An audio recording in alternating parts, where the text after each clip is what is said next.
Kembali lagi di segmen Cakrawala, ceritakan keberagaman wajah dan adat di Nusantara. Dengan aku Venina, di sini aku udah kedatangan narasumber nih dari perantau. Dan kali ini kita akan ngobrol santai tentang kehidupan mahasiswa perantau dan gimana sih rasanya jadi mahasiswa perantau yang ninggalin kampung halaman, dan juga gimana caranya mereka adaptasi di lingkungan sampai akhirnya bisa survive di Universitas Gunadarma.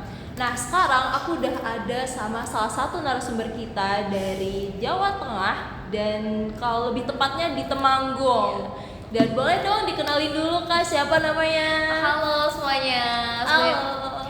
Sebelumnya kenalin, aku Ayu dari Jawa Tengah. Halo Kak Ayu.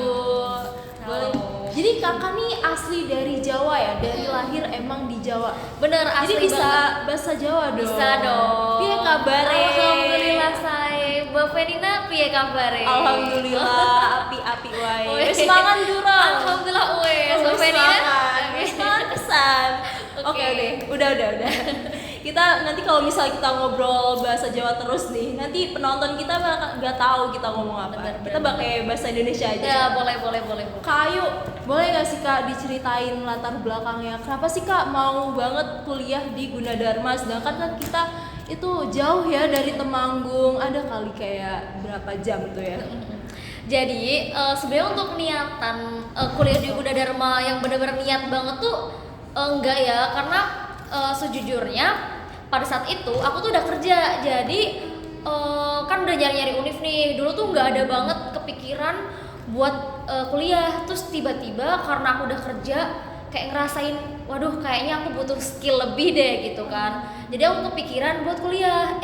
Ternyata pada saat itu kampus-kampus di Jawa tuh ternyata udah pada tutup pendaftarannya. Dan akhirnya aku cari-cari kan, ternyata aku dapat di Gunadarma, dan kebetulan aku dapat beasiswa. Jadi kayak sayang banget nih kalau nggak diambil kan. Ya udah aku ambil gitu. Berarti kakak nih masuknya ke gap year atau enggak nih? Enggak, karena aku tuh kerja cuman hitungan bulan. Jadi kayak dalam di rentang waktu itu aku kerja langsung kuliah. Jadi nggak kayak tahunan gap year gitu, enggak ada. Jadi waktu kosongnya sempet diisi buat kerja Iya, ya? bener bentar banget. doang. Oke.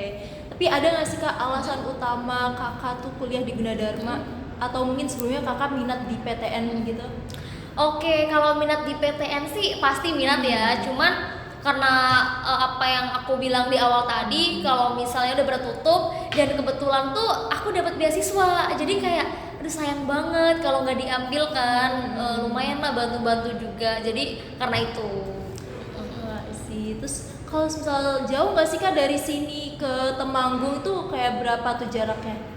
Kalau dari Temanggung ke sini sih jujur menurut aku itu jauh banget ya, karena sekitar 400-an kilo, hampir 500 ya. Karena kalau naik bis itu bisa nyampe 12 sampai 14 Oh jam. my god, itu jauh banget. Tapi Kak waktu itu kakak diantar atau pergi sendiri tuh ke sini? Kalau pada saat itu karena kebetulan orang tua aku sibuk kerja, jadi aku cuma diantar sampai terminal. Jadi dari terminal sampai ke Depok tuh bener-bener sendiri kayak gitu. Oh my god, mandiri banget ya jadi. Kayak, tapi ada gak sih Kak culture shock kakak, culture shock terbesar lah dari kampung halaman ke perkotaan? Kan juga ini kayak jauh banget gitu ya, pasti ada gak sih perbedaan dari sedikit-sedikit? Kalau culture shock sih jujur banyak banget, kayak pergaulan, terus juga biaya hidup. Dan di sini tuh ternyata kehidupan tuh bener-bener 24 jam ya, karena kayak bener-bener rame banget gitu. Sedangkan kalau di sana tuh kayak maghrib itu udah bener-bener sepi, udah tenang banget gitu.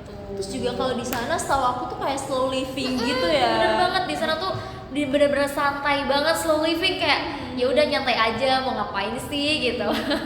Terus juga tadi kakak sempat mention pergaulan. Tuh pergaulannya gimana sih Kak, segi perbedaannya tuh?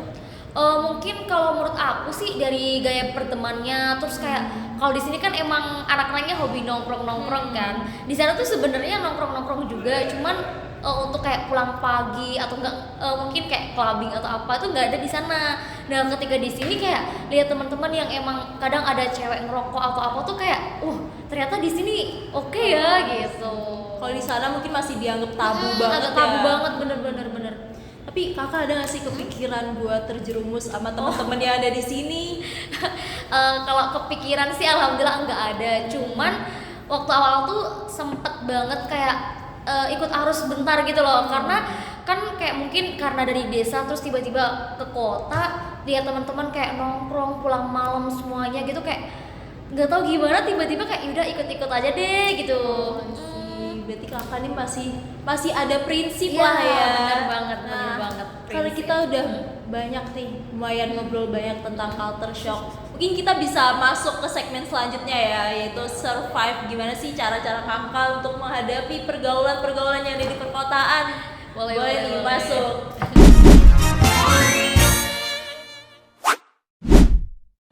Lanjut ke segmen yang kedua, kita akan bahas tentang survive ya. Gimana cara Kayu nih untuk gimana sih caranya survive di kehidupan perkotaan ini? Tadi kan Kayu sempat mention di semester 3 ya. Kayu Iya, sekarang bener. semester 3. Betul Oh my banget. God, berarti kayak kurang lebih udah setahun Iya, ya ngerantau setahun, di setahun. sini. Tapi kayak ada gak sih Kak struggle terbesar gitu dari segi kehidupan, kayak biaya hidup dan juga kuliah? Ada segi perbedaan yang signifikan gitu nggak? Jujur kalau struggling untuk biaya hidup sih mungkin nggak ada sih, cuman kayak agak culture shock ada karena perbedaan ya mungkin karena di sana kan bener-bener murah gitu kan, 10.000 bisa dapat apa aja, sedangkan kalau di sini kan emang menurutku cukup mahal ya. Dan kalau untuk struggling di perkuliahan sih mungkin di ini sih dibagi waktunya, karena kebetulan kan aku teknik, jadi tugas-tugas tuh kalau lagi banyak-banyaknya tuh kayak bingung gitu, waduh mau yang mana dulu nih gitu. Jadi kayak lumayan susah gitu ya Kak. Bener banget. Terus juga kakak kegiatan Kak sebagai anak teknik nih, ikut kegiatan lain gak sih Kak selain kuliah? Atau ikut UKM atau kerja di luar, volunteer atau apa? Oke, kalau kegiatan lain selain kuliah sih untuk saat ini ya aku tergabung di sekretariat pameran dan kunjungan kampus. Terus juga paling ini sih ikut webinar atau enggak kayak volunteer di weekend gitu. Untuk tambah-tambah gitu. Tambah-tambah ya, Kak. gitu lah. Kalau boleh tahu di sekretariat tuh lebih ke organisasi atau kerja sih Kak? Kalau menurut aku pribadi sih di sekretariat tuh lebih ke kerja ya, karena kan kita udah dikasih tanggung jawab akan kerjain ini gitu kan. Terus juga kayak ada ya gitulah, lumayan lah pokoknya.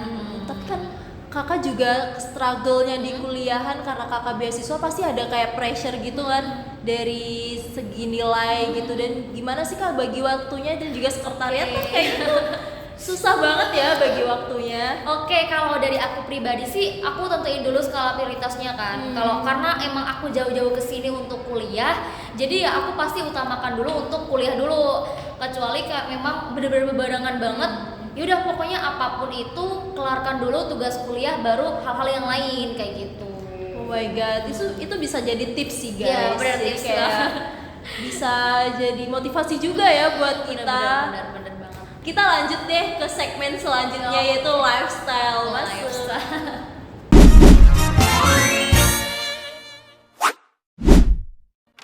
Oke guys, masuk ke segmen berikutnya yaitu lifestyle. Gimana sih Kak gaya hidup? Gaya hidup di sini sama di kampung halaman kan pasti banyak yang beda ya. Gimana sih Kak? Mungkin ada perbedaan yang mencolok gak yang bikin Kakak culture shock banget tuh? Yang dari segi gaya hidup dan berubah, apa sih yang berubah?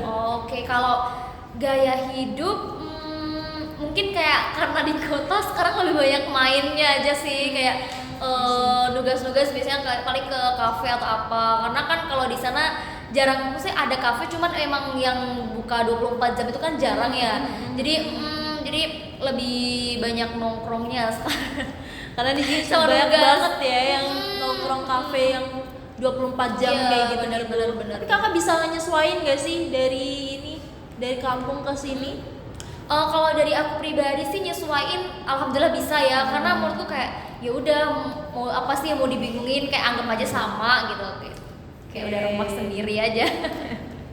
Oke, lanjut. Kalau dari segi makanan nih Kak, ada gak sih Kak yang bikin Kakak kayak wah enakan di kampung atau wah enakan di sini? Soalnya kan setahu aku kalau di kampung semisal sambel nih, orang di Jawa kan suka banget sambel yang rasanya manis, sedangkan orang-orang di sini tuh sukanya sambel yang asin. Bener banget. Karena jujur kalau untuk makanan itu agak culture shock dikit ya, karena kok kayak nggak cocok di lidah gitu waktu awal-awal kan. Karena memang dari keluargaku sendiri kalau masak itu pasti manis, apapun itu kayak sop dikasih gula gitu. Tapi waktu di sini mungkin karena sudah 1 tahun berjalan ya, itu udah mulai kayak oh bisalah menyesuaikan kayak gitu. Jadi kayak lebih ke adaptasi aja ya kalau misal perantau gitu. Bener, adaptasi paling penting sih. Bener. Mungkin dari awal masih susah gitu ya Kak. Bener banget, susah. Ada nggak sih Kak tips dari Kakak untuk teman-teman nih yang nonton di sini, mungkin tips yang misal teman-teman ada yang mau merantau kemana jauh gitu. Kalau tips dari aku sih yang paling penting adalah ada 2 sih, adaptasi dan juga jangan terbawa arus, karena kalau udah terbawa arus itu kita keluarnya bakal susah. Kayak kan kadang ada yang bilang nih kalau lingkungan kita sesuai dengan pertemanan kita. Nah itu kita harus pinter-pinter pilih temen lingkungan yang baik biar kita tuh juga ikutan baik. Kayak menurutku ngapain jauh-jauh merantau kalau endingnya kalian tuh gagal kayak gitu.